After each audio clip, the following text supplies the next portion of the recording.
Hi welcome to MPHR. ഇന്ന് നമ്മൾ cover ചെയ്യാൻ പോകുന്നത് എങ്ങനെ ഒരു പുതിയ എംപ്ലോയിനെ നമ്മുടെ സോഫ്റ്റ്വെയറിലേക്ക് ആഡ് ചെയ്യുക എന്നുള്ളതാണ്. അതിനാൽ ഫസ്റ്റ് നമ്മൾ എംപ്ലോയി ജോയിനിങ്ങിലേക്ക് വരിക. എംപ്ലോയി ജോയിനിങ്ങിൽ വന്നു കഴിഞ്ഞാൽ നമുക്ക് രണ്ട് ഓപ്ഷൻസ് കാണാം.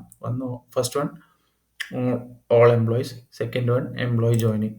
ഫസ്റ്റ് നമുക്ക് ഓൾ എംപ്ലോയീസ് എന്താണെന്ന് നോക്കാം. ഓൾ എംപ്ലോയീസിൽ നമ്മുടെ ഓർഗനൈസേഷനിൽ കറൻ്റ് ഉള്ള എല്ലാ എംപ്ലോയീസിൻ്റെയും ഒരു ലിസ്റ്റ് നമുക്ക് കാണാൻ പറ്റുന്നതാണ്. അതുകൂടാതെ ടോട്ടൽ കൗണ്ട് എന്ന് ഉദ്ദേശിക്കുന്നത് നമ്മുടെ കറൻ്റ് ഓർഗനൈസേഷനിലുള്ള എംപ്ലോയീസും അതുകൂടാതെ റിസൈൻഡ് എംപ്ലോയീസിൻ്റെയും കൂടി ഒരു ടോട്ടലാണ് ഇവിടെ കാണിക്കുന്നത്. പിന്നെ ആക്റ്റീവ് എംപ്ലോയീസ്, ഇത് കറൻ്റ് നമ്മുടെ ഓർഗനൈസേഷനിൽ ആക്റ്റീവ് ആയിട്ടുള്ള എംപ്ലോയീസിൻ്റെ ഒരു കൗണ്ടാണ്. പിന്നെ നോ സാലറി സ്ട്രക്ചർ അലോക്കേറ്റഡ്, ഇതിനകത്ത് സാലറി സ്ട്രക്ചർ അലോക്കേറ്റഡ് അല്ലാത്ത എംപ്ലോയീസിൻ്റെ കൗണ്ടാണ് ഇവിടെ കാണിക്കുന്നത്. Next one join this month, ഈ മന്തിൽ ജോയിൻ ചെയ്ത എംപ്ലോയീസിൻ്റെ ഒരു കൗണ്ടും നമുക്ക് കാണാൻ പറ്റുന്നതാണ്. ഇപ്പോൾ വൺസ് നമ്മളൊരു എംപ്ലോയിയുടെ ഡീറ്റെയിൽസ് എഡിറ്റ് ചെയ്യണമെങ്കിൽ നമുക്ക് ആ എംപ്ലോയിനെ സെലക്ട് ചെയ്യാം. വ്യൂ ബട്ടൺ ക്ലിക്ക് ചെയ്ത് കഴിഞ്ഞാൽ അവരുടെ ഡീറ്റെയിൽസ് നമുക്കെല്ലാം വിസിബിൾ ആയിരിക്കും. ഇപ്പോൾ ഇനീഷ്യലി നമുക്ക് എഡിറ്റ് ചെയ്യാനുള്ള ഓപ്ഷൻ ഉണ്ടാവില്ല. അപ്പോൾ നെക്സ്റ്റ് നമുക്ക് എഡിറ്റ് ചെയ്യണമെങ്കിൽ നമ്മൾ ഇവിടെ ഈ എഡിറ്റ് ബട്ടൺ ക്ലിക്ക് ചെയ്ത് കഴിഞ്ഞാൽ നമുക്ക് അവരുടെ എന്ത് ഡേറ്റയാണ് എഡിറ്റ് ചെയ്യേണ്ടത് എന്നുള്ളത് നമുക്കിവിടെ സെലക്ട് ചെയ്ത് കൊടുക്കാൻ പറ്റും. ഇപ്പോൾ പേഴ്സണൽ ഡേറ്റ വേണോ, അതോ കമ്പനി ഡീറ്റെയിൽസ് വേണോ, അതോ ഓൺ ബോർഡിംഗ് വേണോ എന്നുള്ളത് നമുക്കിങ്ങനെ ഓരോന്നും സെലക്ട് ചെയ്യാനുള്ള ഓപ്ഷൻ വരുന്നതാണ്. വൺസ് ഇതെല്ലാം സെലക്ട് ചെയ്താൽ മാത്രമേ നമുക്ക് എഡിറ്റിംഗ് എനേബിൾ ആയി കിട്ടുള്ളൂ. നെക്സ്റ്റ് ഇപ്പോൾ ഒരു എംപ്ലോയിനെ നമുക്ക് റിമൂവ് ചെയ്യണമെങ്കിൽ ജസ്റ്റ് നമ്മൾ ആ എംപ്ലോയിനെ സെലക്ട് ചെയ്യുക. ഈ റിമൂവ് ബട്ടൺ പ്രസ് ചെയ്ത് കഴിഞ്ഞാൽ ആ എംപ്ലോയി ഓട്ടോമാറ്റിക്കലി ഡിലീറ്റ് ആയി പൊക്കോളും. പിന്നെ നമുക്കൊരു എംപ്ലോയിയുടെ ഇതിന് മുന്നേ എന്തെങ്കിലും ചേഞ്ചസ് ചെയ്തിട്ടുണ്ടോ, അതായത് സാലറി സ്ട്രക്ചർ, അത് ഹൈറാർക്കി, അങ്ങനത്തെ എന്ത് കാര്യങ്ങളായാലും എന്തെങ്കിലും ചേഞ്ചസ് വരുത്തിയിട്ടുണ്ടോ എന്ന് അറിയണമെങ്കിൽ നമ്മൾ ആ എംപ്ലോയിനെ സെലക്ട് ചെയ്തിട്ട് ഹിസ്റ്ററി ബട്ടൺ ക്ലിക്ക് ചെയ്യുകയാണെങ്കിൽ എല്ലാ ചേഞ്ചസും എപ്പോഴൊക്കെയാണ് നടന്നത് അതിൻ്റെ കംപ്ലീറ്റ് ഡീറ്റെയിൽ നമുക്കിവിടെ കാണാൻ പറ്റുന്നതാണ്. പിന്നെ വരുന്നതാണ് ഫിൽട്ടർ ഓപ്ഷൻ. ഫിൽട്ടർ ഓപ്ഷനിൽ നമുക്ക് 3 ഓപ്ഷൻസ് വരുന്നുണ്ട്. അതിനകത്ത് ഫസ്റ്റ് വൺ റിസൈൻഡ് എടുക്കുകയാണെങ്കിൽ നമ്മുടെ കമ്പനിയിൽ ടോട്ടൽ റിസൈൻഡ് ആയ എംപ്ലോയീസിൻ്റെ കൗണ്ട് നമുക്ക് കാണാൻ പറ്റുന്നതാണ്. പിന്നെ നമുക്ക് ആക്റ്റീവിൽ നമ്മൾ എടുക്കുകയാണെങ്കിൽ നമ്മുടെ ഓർഗനൈസേഷനിൽ കറൻ്റ് ആക്റ്റീവ് ആയ എല്ലാ എംപ്ലോയീസിൻ്റെയും കൗണ്ട് നമുക്ക് ഇവിടെ കാണാൻ പറ്റുന്നതാണ്.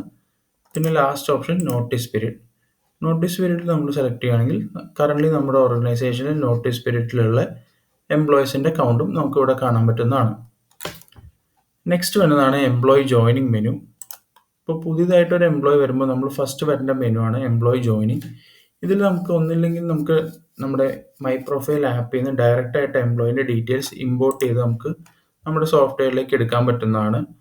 അതല്ല നമുക്ക് എക്സൽ ത്രൂ ഒരു ബൾക്കായിട്ട് നമ്മുടെ കുറേ എംപ്ലോയീസ് ജോയിനിങ് ഉണ്ടെങ്കിൽ ഒരു ബൾക്കായിട്ട് നമുക്കൊരു എക്സൽ ഷീറ്റ് ഡൗൺലോഡ് ചെയ്തിട്ട് അവരുടെ ഡീറ്റെയിൽസ് ഇതിനകത്തേക്ക് അപ്ലോഡ് ചെയ്യാൻ പറ്റുന്നതാണ്.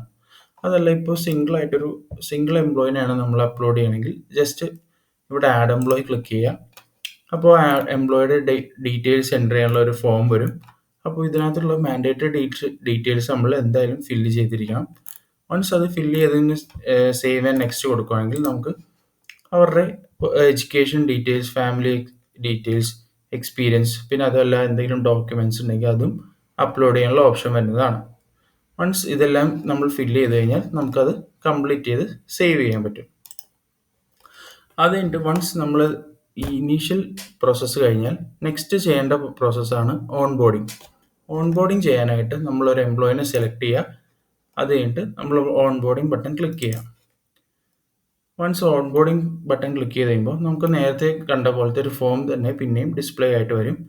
അതിനകത്ത് നമുക്ക് അവരുടെ നെയിമോ കാര്യങ്ങൾ എന്തെങ്കിലും ചേഞ്ചസ് ചെയ്യാനുണ്ടെങ്കിൽ അത് നമുക്ക് ചേഞ്ച് ചെയ്യാൻ പറ്റും. പിന്നെ വരുന്നതാണ് അതർ ഡീറ്റെയിൽസ്, അതിനും നമുക്കിവിടെ എഡിറ്റ് ഓപ്ഷൻ അവൈലബിൾ ആണ്. പിന്നെയാണ് ഓൺ ബോർഡിംഗ്. ഈ ഓൺ ബോർഡിംഗ് മെനുവിലാണ് ഇത് ഭയങ്കര ഒരു ഇമ്പോർട്ടൻ്റ് ആയിട്ടുള്ള ഒരു മെനുവും കൂടിയാണ്.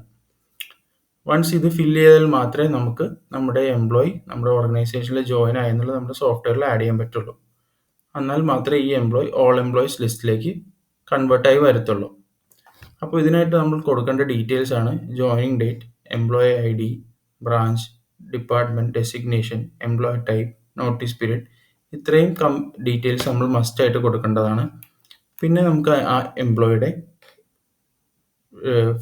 Timings, holiday calendar, leave policy, superior, ഇത്രയും ഡീറ്റെയിൽസ് കൊടുക്കാനുള്ള ഓപ്ഷനും വരുന്നതാണ്. വൺസ് ഇതെല്ലാം ചെയ്ത് നമ്മൾ കംപ്ലീറ്റ് ചെയ്താൽ മാത്രമേ ഈ എംപ്ലോയി ഓൾ എംപ്ലോയീസ് ലിസ്റ്റിലേക്ക് കൺവേർട്ടായി വരത്തുള്ളൂ.